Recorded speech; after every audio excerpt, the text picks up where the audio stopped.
What's up, everyone? Welcome on into the second episode of DJMMA. And I'm not going to toot our own horn here, DJ, but we picked a hell of a time to start a UFC podcast because there has been some booming news coming out in the past few days.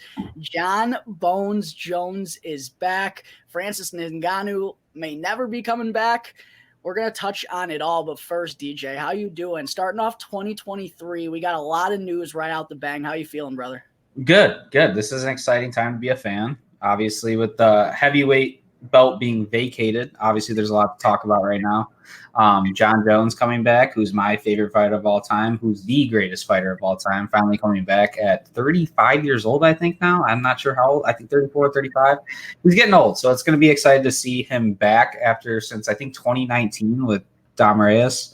That was the last time he fought. And honestly, that was a very close decision. I think he possibly could have lost that fight. So it's going to be interesting seeing him with the big boys, if his wrestling will translate over with them. But I'm excited. I'm excited for it. I was literally sitting in my car driving back from getting gas today. And just the thought that went through my head was Jon Jones is really back. And I wasn't even watching the sport when he was going through that run, obviously. But the excitement that just his name alone will bring to the sport, the eyes that will be on it.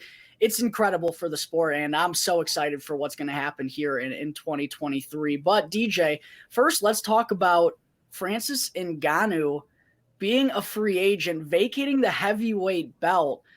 Apparently he was offered a very lucrative contract, although that's word to Dana White. I don't know how trustworthy that source is, but apparently Francis was offered a contract that would have made him the most paid heavyweight of all time, bigger than Lesnar.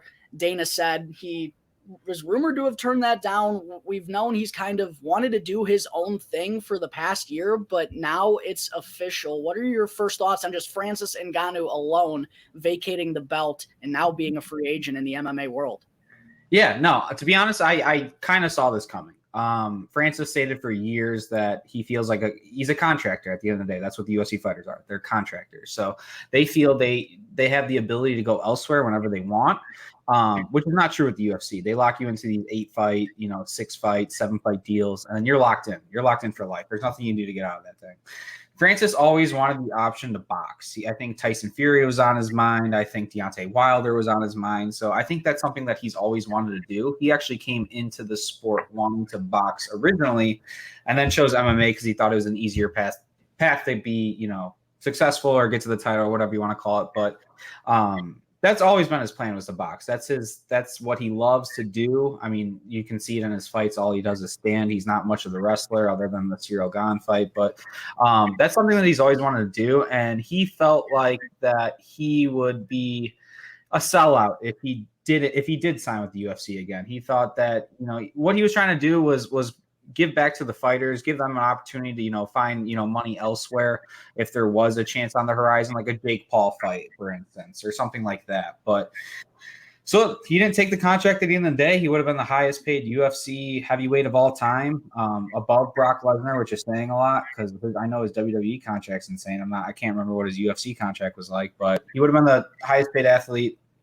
in the UFC that's under the heavyweight division. So if he's turning that down, there must be a good reason why. And I think that reason why is because he wants to box or do something else. I'm not sure.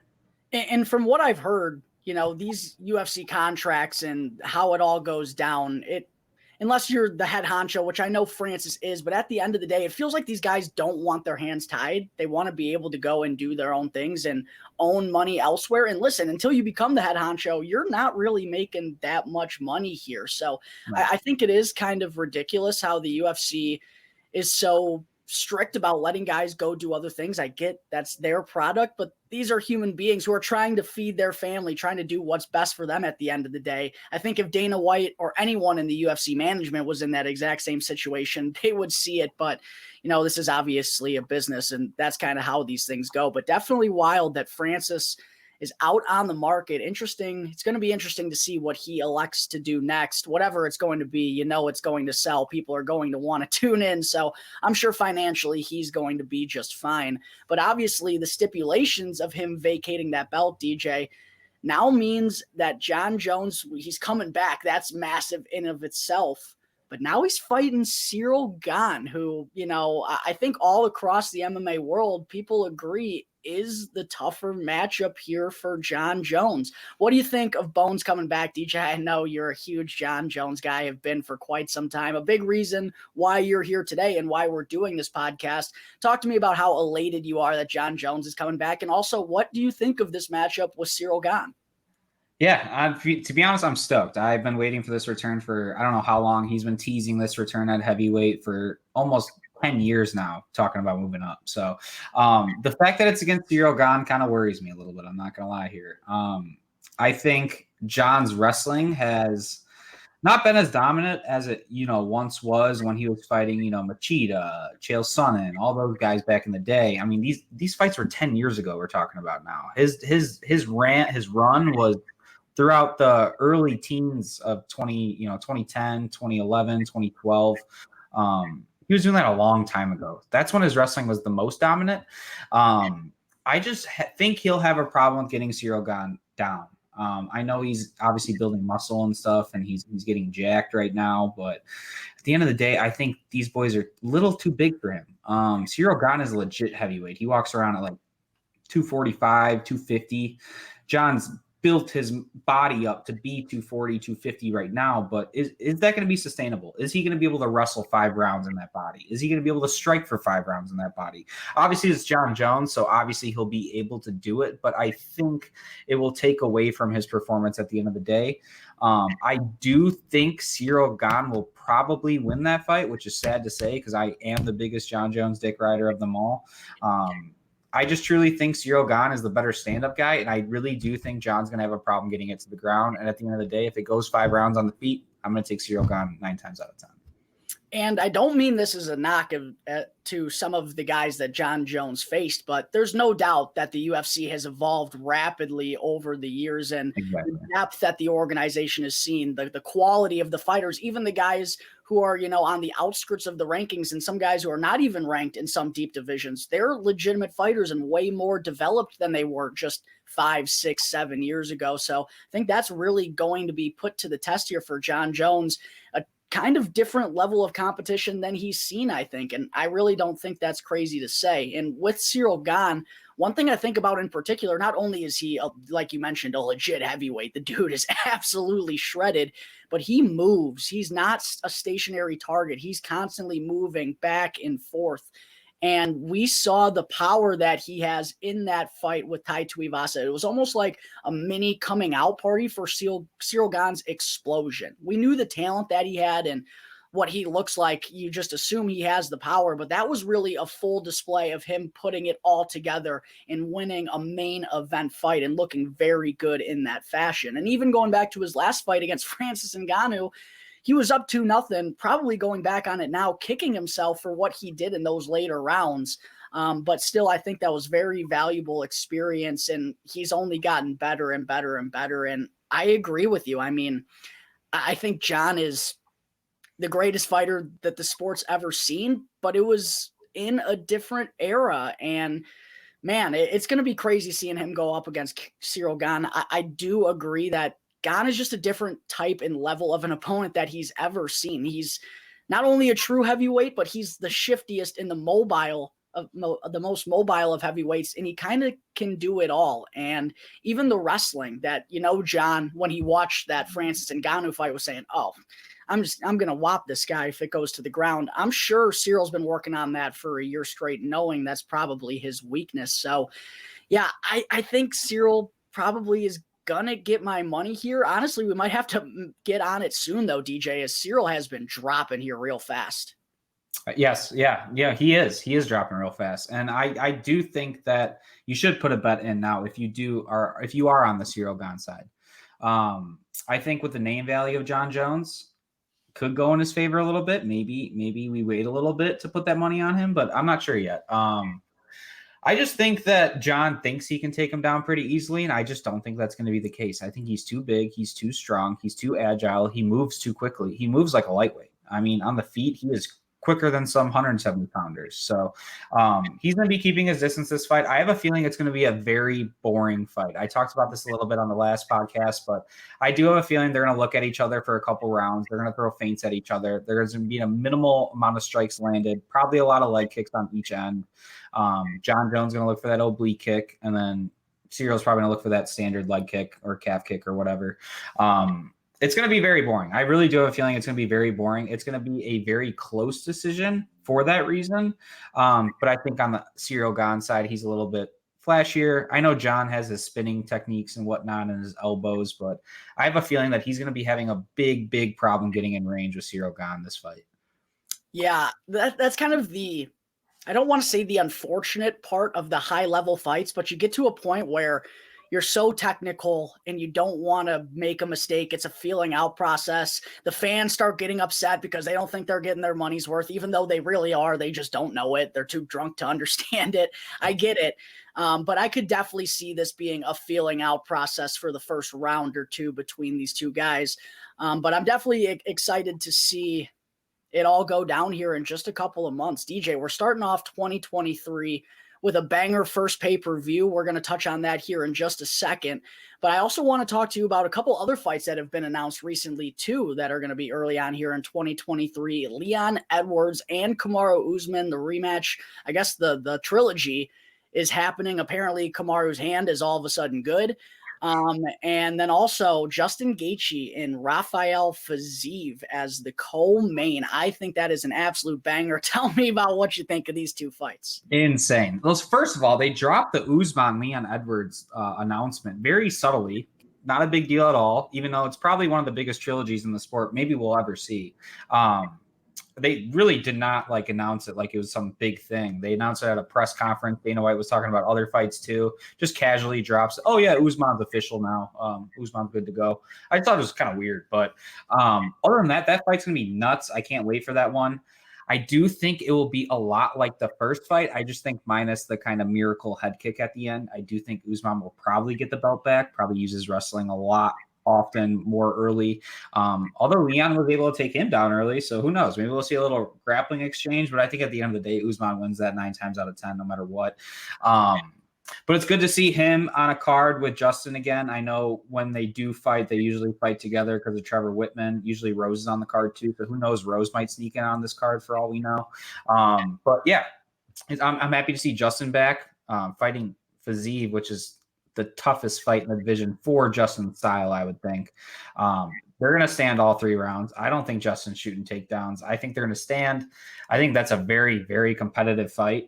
I did see a line drop. I don't know if it was true because I haven't seen it on Best Fight Odds yet, but I did see a line drop for minus 200 in Justin Gaethje's favor. And if that's the truth, I'm going to hammer Fiziev all day long. Fiziev's obviously a stand-up guy. I know Justin is too, but Justin takes a lot of damage in his fights. And if you're taking damage from Fiziev, it's going to be a long night for you. I'm just saying that now. Fiziev is, dude, look what he did to Renato Moicano. Look what he did to RDA. He's been beating up these Brazilians. I mean, badly too. I mean, the RDA fight was competitive. I will say that. He did knock him out kind of later on in that fight, but he knocked him out good. I mean, that left hook that he has, his combos are just nuts. His kicks, everything that he does is just insane. And it's so fast with so much speed, and he can do that for 3 rounds. The fact that I think because it's a 3-round fight, I will favor Fiziev.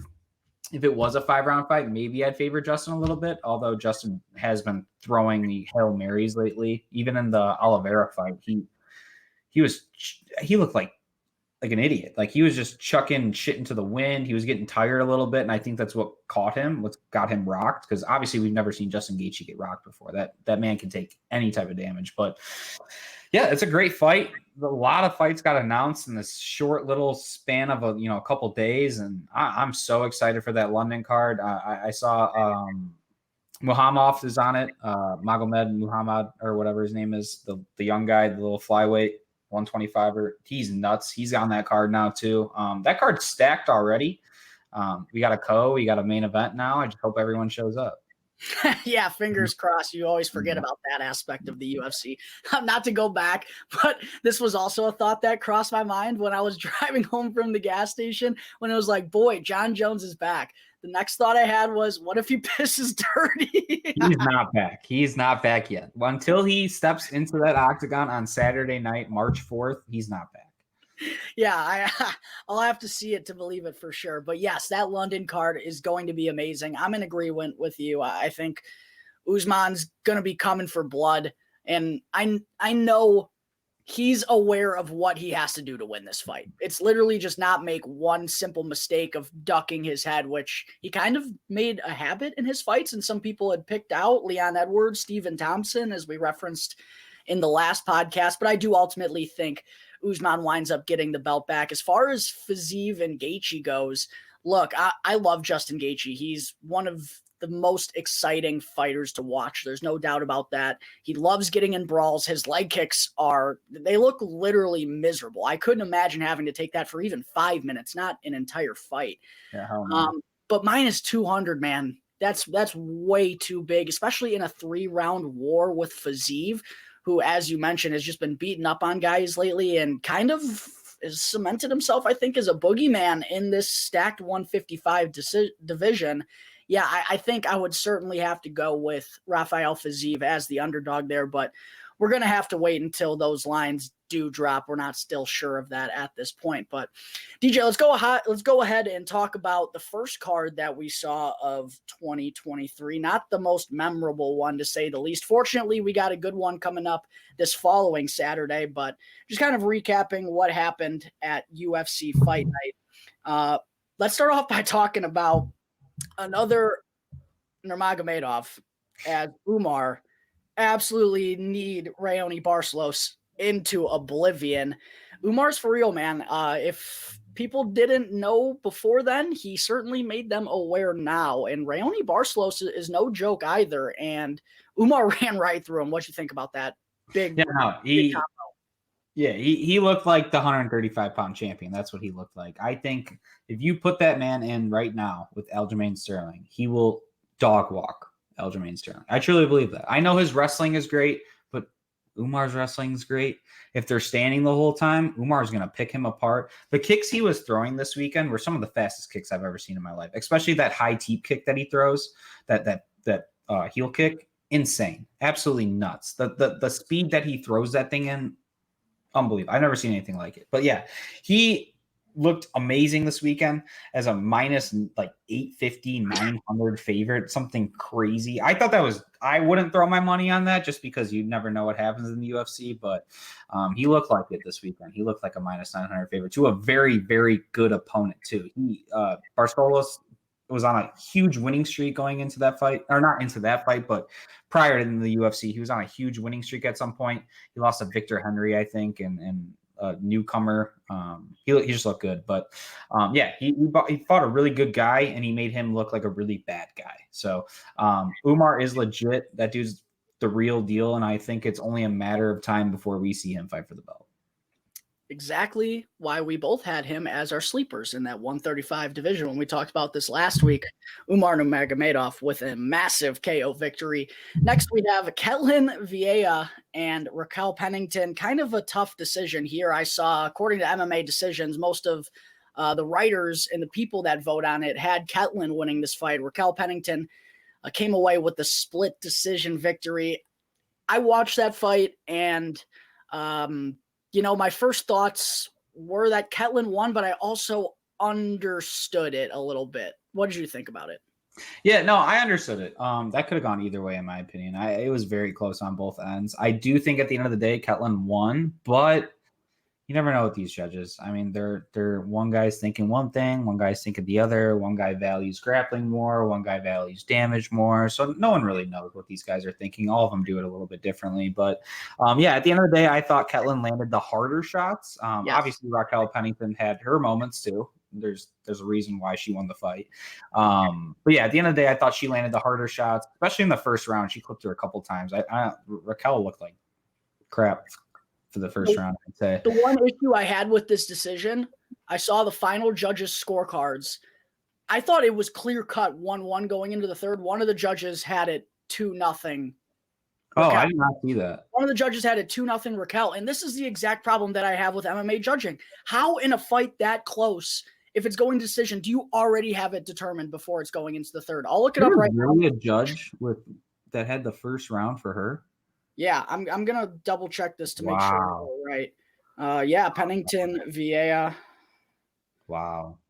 Yes, Michael Bell was the only one to have Raquel Pennington winning the first. Even Sal D'Amato had Ketlin Vieira winning the first round. Michael Bell, go give your head a shake because that was fucked up. Wow. And then listen to this, and he gave Ketlin the third round. Well, which I thought that was the round she lost. I did too. Well, I thought that was the determining round. It was close. That's why it could have gone both ways. But if Michael Bell gives Ketlin Vieira the first round, she wins 29-28. Oh, man, that's sad. You don't want to see that, too. These people get paid for this. Like, half your show, half your win. Like, if you thought that first round was for Pennington, I'm sorry. No idea. Pick a new sport to judge or whatever. That's ridiculous. That's affecting these people's careers. That's what's sad about this. And yeah, that's a damn shame. That was a bad one. So I kind of agreed with the decision, or I understood it, but I was not happy with how it got to that point. So that was a little bit upsetting, and always sad to see our girl Ketlin lose because she's not going to go get Amanda Nunes now, and we got to watch Raquel Pennington fight her again, which is just going to be so fun. Yeah, that's going to be great. Moving on from this card, we're going to run through it here real quick. Dan Ige. Oh, no, I skipped Soriano and Kopylov. Yeah, that was probably the main card. What a fight that was. That was a barn burner for as long as it lasted. Kopylov was the underdog going in that fight. I saw everyone on MMA Twitter betting on Soriano that fight. He's the better striker. He's the better this, and that. Kopylov showed up that night and he put on the show. That was a great fight. The hooks he was throwing, he looked good. Love that southpaw stance. I love a good southpaw. You got to love that. But yeah, no, he looked great. He put on a performance of a lifetime. He made a statement in that division. I think we're going to be watching Kopylov for a little bit. Absolutely. And another guy who had a massive statement win was Dan Ige over Damon Jackson. Man, Dan Ige looked awesome that entire fight. To be fair, Damon Jackson did not really look good whatsoever, but finished it in style, completely buckling Damon Jackson. That's a big win for 50K Ige. Oh, that's a huge one. After coming off 3 losses to really, really tough guys, which I get. He's fighting the top 5, top 8, top 10 of the division. Dan Ige is kind of like a top 15, top 10 if he can get in there type guy. He's never been the most physical dominant person in the world. He's kind of short for the division. Honestly, I think a move to 135 would benefit him a lot if he can make it there. I obviously don't know how much weight he cuts. I know he's got a little bit of body fat on him, so I think he could make it down there. It's just I'm not gonna. Who's going to force someone to not eat food, So, no, I think he'd have a really good shot at being a top 5 guy at 135. But at 145, I think he's always going to kind of be around that top 10, top 15 part of it. But he's showing that he is a true gatekeeper in this division, and they're going to keep feeding him these guys. Obviously, they'll probably give him someone up the rankings just because he won right now. But if he loses to another top 5, top 8 guy, I can see him fighting another top, 15, top 20 guy. And I think he'll always kind of be right around there in his career, but he put on a statement. He put on a show. He's always been kind of known for his grappling a little bit more, but he showed hands and he looked really good. Yeah, I was just about to say, I feel like he's kind of in that gatekeeper role now too, where the young guns who are up and coming, if you want to make a statement, you want to prove yourself as a true UFC fighter, you got to go and beat Dan Ige. Big win for him over Damon Jackson. And then the main event, DJ, Sean Strickland with a really solid performance over Nasruddin Imamov. Strickland, man, I just love watching his style. You can absolutely tell this guy gives zero fucks when he goes out there, stands straight up, is in your face the entire time. And as that fight wore on, it clearly was going more in Strickland's favor. Those jabs, Nasruddin had absolutely no answer for them. But what a win for Sean Strickland. It felt like, even though his last 2 losses, one coming to Alex Pereira, no harm, no foul, no shame in losing that fight, and then losing a close one to Jared Cannonier too. Albeit, though, I did think Strickland needed to come out and cement himself here with a victory, and I thought he did exactly that in the main event. Yeah, no, for sure. After that Jared Cannonier decision, obviously he felt a little, pissed off from that decision. He thought he won the fight, so he needed to kind of come out and make a statement. And the UFC gave him an opportunity to come back on short notice, back-to-back main events. I thought Imavov should have won this fight, not on the scorecards or anything like that. I thought going into it he should have won this fight, so that's why I threw money on Imavov. But yeah, no, Strickland looked great. He's got that weird style, that like, 60s style where he's just, chin straight up in the air, hands up. But he does a really good job of kind of like protecting his body in a way, or like showing cover into his body so people don't throw body shots. The way to beat Sean Strickland is by hammering that guy's body. He stands straight up. He stands square at you. Hammer the guy's body. The entire time Imavov had success was hammering his body. Those teep kicks, he was throwing a couple, hooks to the body. If he did that more, I think he would have probably had a better chance of winning that fight later on in those rounds, because Sean Strickland's a power horse. No matter, how many weeks he takes this fight on short notice, he's ready to fight 5 rounds at all time. He can fight for an hour. That's what he does. That's all he does. All he does at Extreme Couture is spar. So that's all he wants to do. But yeah, at the end of the day, he looked really good. He showed out against a really, really tough opponent. Imavov is no joke. But that being said, Imavov is not a 5-round fighter. We figured that out this weekend.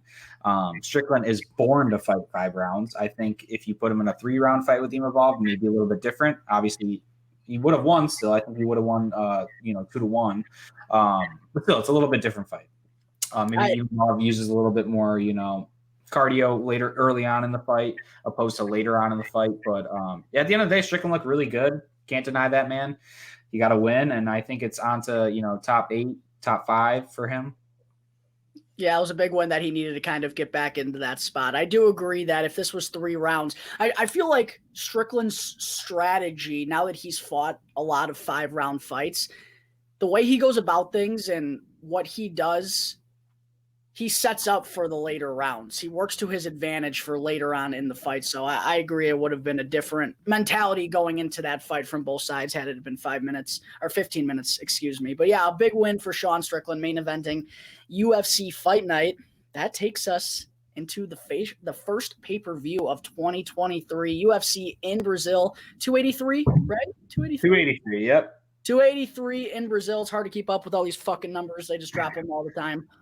But man, Deej, this is a really solid card down in Brazil. I'm super pumped to watch this entire card. Don't even say that too often, but even from the beginning, the first fight we got here, Terrence McKinney is one of my favorites to watch, and you've been saying Ismael Bonfim is legit. Tell me about what you think about this fight real quick. I don't think we're going to have any money down on this one, but tell me what you think about this matchup. Yeah, no, Bonfim, or however you pronounce it, he's on a big win streak right now, and he's fought like legit guys. Terrence McKinney, obviously, he's fun to watch. He had that 5, 6, 7, 8 second knockout with Matt Frivola. He's coming off that loss to Drew Dober, which taught him a lot too. You got to take away, like, a lot of losses. You can't just like knock them for it and think they're never going to be a champion after that. Especially with the fight with like Drew Dober, like he's a legit guy. And he learned a lot of lessons from that fight. He rocked Drew Dober early. He used a lot of his cardio to try to finish Dober, and Dober kind of outlasted that. Ended up kind of putting him on his ass later on in the fight. So a lot to take away from that. I think he kind of, burst his bubble real early on in that fight, and he used a lot of his cardio. So I see him kind of playing things a little bit differently. He's normally kind of a fast starter. I think in this fight, he kind of comes out a little bit more patiently, uses his cardio as an advantage, opposed to kind of, wasting it all in the first round. But it's going to be interesting seeing him, be more patient, be more relaxed, pick his shots a little bit more. But yeah, at the end of the day, this is a really, really good fight. It's pretty much a damn near pick 'em. So honestly, my money probably on Terrence McKinney if I were to bet on this, but I probably will stay away from this just because Bonfim is legit. But yeah, at the end of the day, this is a really tough test for Terrence McKinney, and if he passes this, we're looking at top 20, top 15 maybe. Yeah, I would be excited to see Terrence McKinney there. He has a really cool backstory for those who may not know. Definitely something worth checking out.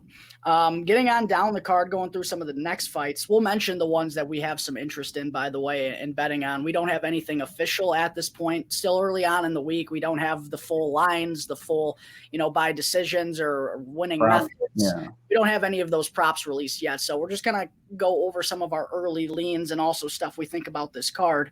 But we got a couple pick'ems as we move them down here a little bit more. We got Warley Alves and Nicholas Dalby. That's a pick'em right now. And then even Simon Oliveira and Daniel Marcos is a pretty close fight. What do you think about those two? Yeah, no, kind of touching on the Nicholas Dalby fight. He's someone that's fought Darren Till before and got a draw with him. So he's a little older now. Obviously, this was kind of years ago, but he is a legit guy. I do think Warley Alves is kind of he's slowing down towards the end of his career a little bit, but he also has a big win over Colby Covington too as well. So both legit guys, both have notable names on their resume, but I do think the older man, Nicholas Dalby, 39 years old now, may get this done. I think he's been around a little bit longer, but at the same time, it's a very good fight. It'll be interesting to see if Warley Alves can use his jiu-jitsu, and it'll be exciting if Nicholas Dalby can keep it on the feet. I think he wins. And then we got Paul Craig and Johnny Walker too. This is a fight that I'm interested in. Paul Craig has kind of snaked out some victories late. Of course, he has the victory over – that was him over Magomed, right, last second? Yep, his second debut. Yeah, Paul Craig kind of become infamous for pulling victories out of his ass last second. He's the plus 160 dog here against Johnny Walker, who's minus 190. Walker, of course, I believe he fought again, but I know he was on the wrong end of a right hook from Jamal Hill. I want to say he fought again. I'm not exactly sure. Kutelaba. He submitted him on the pay-per-view. I can't remember which one. Yes. What do you think about this matchup, though? I mean, can't ever count Paul Craig out, as we know, but it is in Brazil. Right. I mean, I don't look too much into the whole Brazil thing, but at the end of the day, Paul Craig is a guy that will pull out wins. And Johnny Walker is a guy that gets tired. So I think later on this fight goes, I think the more it favors Paul Craig. But if we're talking about, a 1-round, 2-round fight, I think it's Johnny Walker all day long. But no, it could be interesting. I want to see this fight play out a little bit. I know we have seen Johnny Walker fight Thiago Santos 5 rounds. But he also didn't throw anything that fight. He threw very minimal strikes that fight. I think he was trying to, pace himself and try to not throw as many strikes so he wouldn't tire himself out. But I think at the end of that fight, he felt like he didn't do enough to win. And he had a little bit of steam left. So it'll be interesting to see how he comes out this fight. Johnny Walker did have a big win over Ian Kutelaba, who's a really tough opponent in that division. He's a gatekeeper, I would say, for that top 15, top 12 area. But yeah, no, at the end of the day, Paul Craig could pull something out of his ass. He could submit Johnny Walker. But I just think Johnny Walker's most of his losses have came on the feet, standing up, being knocked out or something like that. So I have a feeling that Paul Craig probably doesn't have the power to knock out Johnny Walker. So I'm going to say Johnny Walker probably wins this fight, as the odds say, but you never know with Paul Craig. I do think that is going to be a really intriguing matchup. Starting to get into the meat and potatoes of this card here. First one we might have action on, Gregory Rodriguez, minus 330 favorite over Bruno Ferreira, who is making his UFC debut. I know he fought on the Contender Series. He's undefeated.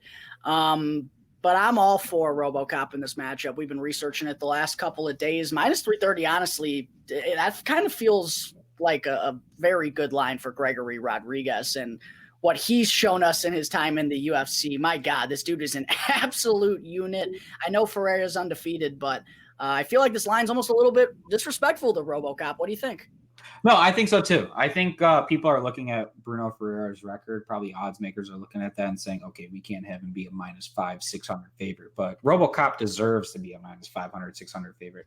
I think he fought Njoku. I forgot his name. I can't remember his name, but a stand-up guy, Chidi or Anthony, one of the brothers. But yeah, he got that big slash in his face, and he kept fighting, and he ended up knocking out the dude. I was blown away by that. That dude's got balls. He's tough as hell, and he's got jiu-jitsu too, and that's that's the one thing we haven't seen from him yet. We've only seen him on the feet. I saw him in a grappling tournament, and that dude's jiu-jitsu was next level. I've never seen anything like it.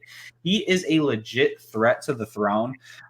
He even said something about him when he was champion. He was like, hey, I look forward to fighting that RoboCop dude. And I think Gregory, he like tweeted him back or something like that. But yeah, at the end of the day, that dude's legit. He's a legit, in my opinion, top 5 guy. I think he could potentially be in title talks one day, but I think minus 330 is actually disrespectful. This man should be a minus 600 favorite. Yeah. My one issue with Gregory Rodriguez is he hasn't used his jiu-jitsu or his grappling basically whatsoever in his UFC career. I would just like to see that more. It just feels like it's such an easier path to victory for him. And at this point, now that he's established himself as a legit knockout artist, I mean, that win over Chidi, that was a few months ago, one of the craziest fights I've ever watched. Gregory Rodriguez, literally the worst head injury I think I've ever seen that someone's been allowed to compete through. A full gash in the middle of his forehead. No way if that fight gets through the end of the second round, they're going to let him continue. He finishes Chidi anyway. He had a really impressive victory over Julian Marquez too, a huge knockout after Marquez like tried hanging around for as long as possible. Gregory Rodriguez ultimately ended up putting him out. And even the fight that Rodriguez lost to Armen Petroisin, to me, that was a robbery. I mean, go and look at Petroisin's face after that fight. I get he kicked him 40 times, but you tell me what does more damage, a kick to the leg or Gregory Rodriguez's meaty right hand hitting you in the face? Like, what are we talking about here? I have no idea how Gregory Rodriguez lost that fight, but I'm in agreement. I think this dude is a full mixed martial artist. We haven't seen the jiu-jitsu side of it in the UFC, but he's a world champion grappler. And we know if he wants to take the fight that route, he's certainly capable. I personally would like to see it against Ferreira in this matchup. It looks like it would be a pretty clear-cut advantage. Most of Ferreira's wins have come by knockout. So I think this is a really good line for Gregory Rodriguez, a good matchup. He's got 5 inches of height. He's 6'3", Ferreira's 5'10". I think he's got a 4 or 5 inch reach advantage as well. Obviously, he's got the UFC experience. He's got the advantage in the grappling if he wants to use it. To me, this kind of feels like a no-brainer for Gregory Rodriguez, just kind of figuring out how we're going to use him and get that minus 330 down a little bit. Right. Yeah. And then moving on, we got another banger. I don't think we're going to have money on this one, but this is a fight I'm very excited for. Gilbert Burns and Neil Magny. Burns opens as the minus 410 favorite. Neil Magny is plus 330. Feels a little steep for Gilbert Burns. And I'm a Gilbert Burns truther. I think that guy's tough as nails. He's fought the best, damn near as good as anyone's fought the best. I mean, I know he wound up losing to Kamaru Usman, but I think that first round had everyone with an Usman wager a little bit shaky, and then went toe-to-toe with Khamzat Chimaev, obviously, for 15 minutes. But Neil Magny's no joke either, and plus 330 feels like value here. What do you think about these lines? No, I agree. I agree completely. I think that there's a lot of value on Neil Magny this weekend. He's the taller guy. He's the longer guy. And if this fight was 5 rounds, I'd be betting Neil Magny all day long. That dude's cardio is next level. He's shown that throughout his entire career. He's beaten really good guys before. And you got to think about it. Gilbert Burns was a 55er at a point. You know, he's kind of smaller for the division. And Neil Magny's huge for the division. Dude's 6'3", 6'4". I don't even know how big he is. He's massive. But he beat Daniel Rodriguez, who I think has really good hands. Honestly, personally, I think he might have better hands than Gilbert Burns. Obviously, Gilbert Burns probably has more power. But when it comes to just straight boxing skills, I think Daniel Rodriguez has the advantage over Gilbert Burns. So it should be interesting. I want to see where this fight takes place, because if Gilbert Burns can manage to get to the ground, I do think he has the advantage there. But will he be able to get it to the ground? Obviously, we saw Shavkat got him to the ground. He was able to submit Neil Magny, and Neil Magny really worked on his, takedown defense and the submission skills after that fight. And he showed it with Daniel Rodriguez by submitting him. So really laid on in that fight. And it was a pretty close fight going into that 3rd round. So it's going to be interesting seeing that. I do think there is a lot of value on plus 330, especially Neil Magny. I think if it stays above plus 250, I think it's kind of an automatic bet, whether you're throwing pennies on it or a couple bucks here and there, whatever you got to do. But I do think it's going to be a closer fight than what the odds say. It's just going to be interesting to see kind of what happens. I think it's a big fight for the division. this could be Neil Magny's breakout moment where he finally dips into that top 5. We never know. So yeah, I'm very interested in this fight. I think it's going to be a really good fight. I think it's going to be a lot closer fight than the odds say, but at the end of the day, I think the value is on Neil Magny, but at the end of the day, Gilbert Burns might win. Yeah, I think that one is definitely a little bit closer than the odds may suggest. Moving on into the next fight, we also are more than likely going to have money on this man. It's just figuring out a way to do it. Jailton Almeida, biggest favorite on this card, minus 900 over Shamil Abdurakhimov. I think just based on what I've seen out of Almeida in his last 2 fights, I don't think he took a punch. He reminds me of the heavyweight Hamzat Chimaev. I mean, what I was texting you before this episode, he needs to have a serious talk with Gregory Rodriguez about being like, listen, bro, you don't have to take a beating, man. You can just go in there, just double leg, take him down, just wait till the rear naked choke opens up. Gregory Rodriguez, I feel like, could do this too. Almeida's successfully done it in his last couple of fights. I don't think there's any reason to think he can't get the job done here, DJ. No, not at all. I mean, we've seen Shamil fight in the UFC for quite some time now, and we've seen him get exposed by wrestlers, especially wrestlers of Curtis Blades, or Curtis Blades elbowed his face in. So Jailton Almeida should have no problem beating him. I think it's probably going to be – this is kind of what you want by finish, just because with the betting line, it's going to be hard to bet on him unless you want to parlay him up with something else. But the only way to get this thing down is by finish, and I think he does finish him, so that might be the play. I don't know. I haven't seen the props yet for it. It's probably something crazy like minus 300-400, so we're probably going to be staying away from it. But yeah, he should finally, this is probably going to be his breakout moment. He's finally on the pay-per-view. Is he on the main card? Do you see if he was on the main card or not? I'm just looking at DraftKings, so I can't tell you off the top of my head. I think he is on the main card. This will be his breakout moment. He's a kind of a big name in the division now. I do not think he should be a heavyweight. He's pretty small for the heavyweight division. I do think 205 is kind of where he should be at. I think he did take a fight at 205. I'm not positive about that, but definitely should not be in the heavyweight division. I think he can make a run at the gold and at 205, especially with, not how that division is not the deepest division in the world other than kind of the top. So I do think he should make a move to 205, but at the end of the day, he's still beating the shit out of these heavyweights. Being a wrestler in the heavyweight division gets you so far. Look at Curtis Blades alone. I mean, he didn't even know how to strike coming into the UFC, and he worked his way up to the top 10 before he even learned how to strike. So, yeah, he'll definitely have some success in this division. He's definitely a dark horse in the division. It's just getting him the right opponents and getting people to say yes to his name. Yeah, getting Almeida also down from that 900 line is going to be an interesting issue that we try to solve. Going to wait to see those winning method type lines, and maybe we parlay that with Gregory Rodriguez. Something along those lines is what we're going to be looking at for later on this week. Getting into the last couple fights of this card, before we get into the co-main in the main event, I got to ask you about Shogun, the old man, plus 170. Is he going to go out with a bang, or is he going to lose to Ihor Potieria in front of the Brazilian folk? Yeah, see, I don't know. I don't know much about Ihor Potieria. I really don't. Other than the fact that he's on the Contender Series, I think, for a fight.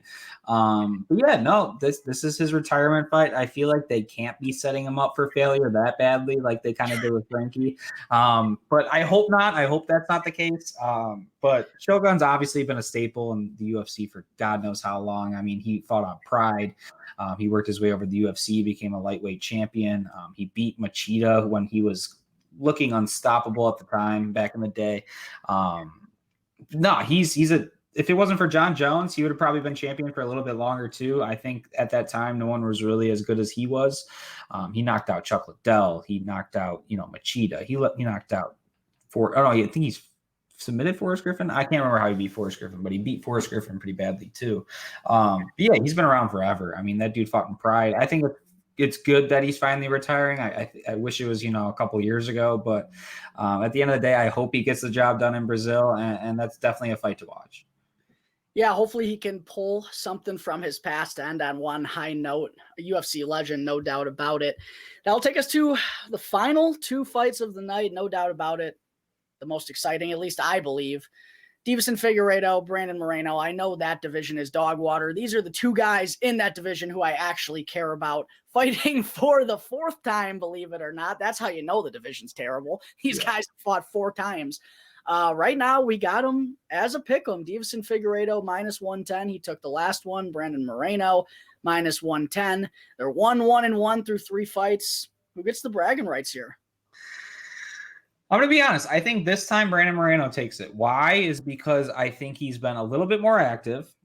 He looked really good against Kai Kara France. And he's been kind of switching up his coaches, so he's been getting a different look at other opponents. And Deiveson Figueiredo's kind of been bigger for the division. I know he talked about in an interview today with Ariel that he's got his eyes set on the 135-pound division after this fight if Henry Cejudo doesn't win the gold, because obviously he's really good, close training partners with Henry. But I think Brandon Moreno might take this one. He is the only one to finish someone in this little trilogy, quadrilogy, whatever you want to call it. But yeah, Brandon Moreno is the only one to get a finish. I thought the first fight, which was a draw, I thought Deiveson won.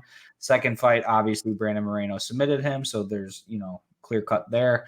And then the third fight, Deiveson won. I feel like he won, but it was still a really close fight at the end of the day. I think I'm probably going to stay away from betting on this one, other than it maybe going to decision. I might take the decision. It's at -140 right now, and I feel like if 2 out of 3 fights went to decision, who says a third might not? But yeah, at the end of the day, I'm staying away from this one. I don't want to be a part of this one. I really don't want this fight to happen because I'm sick of seeing it over and over again. I think this division needs to move on or get out of the UFC. I think it wouldn't be that big of a deal, to me at least, if 125-pound division was non-existent. It really wouldn't. They'd just be like, hey, listen, go just fight a little bit heavier. I mean, you guys are all cut. How hard is it? You do it all the time. Yeah, just go up to 135. I agree. I am excited to see who comes out with this to finally put it to bed, to finally end this entire shit. But I don't really want any part in taking the lines. I personally would just want to go with Deiveson because I don't like Brandon Moreno. I think he's a little dweeb. But I'm probably going to stay away because, that's not a responsible way to put your money down. But the last fight, DJ, oh, baby. Have I been waiting for this one? Glover Teixeira, Jamal Hill for the interim light heavyweight championship. Pretty close line we have here. Glover +105. Really should have beaten Yuri Prochazka. I still have no idea how the fuck you quit with 19 seconds left when you're up 3-1. It happened, though. It happened. Unfortunate for us because we were on Glover that night. Just had to make it literally another 19 seconds. But he's fighting our boy Jamal Hill, -125, my personal favorite in the UFC. It would be incredible seeing him come away with gold on Saturday night. And shit, DJ, not even because of my bias, I really do think it's going to happen.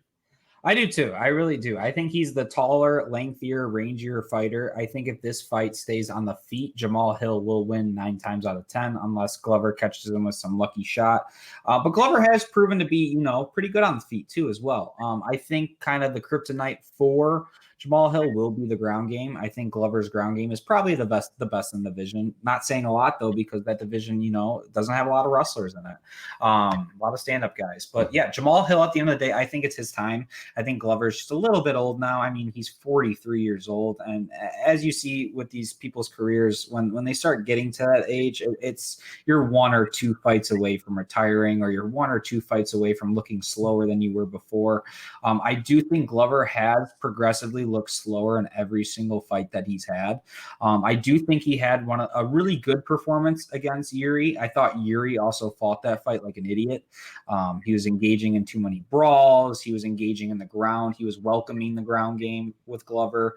And obviously that's not the path to take. I think with Anthony Smith going over to help Jamal Hill, I know Anthony Smith obviously lost to Glover, but he kind of taught him some holes and some things that Glover may do, some little tricks here and there. But I think he kind of drilled in Jamal's head that the game plan is to stay on your feet and avoid the ground at all costs.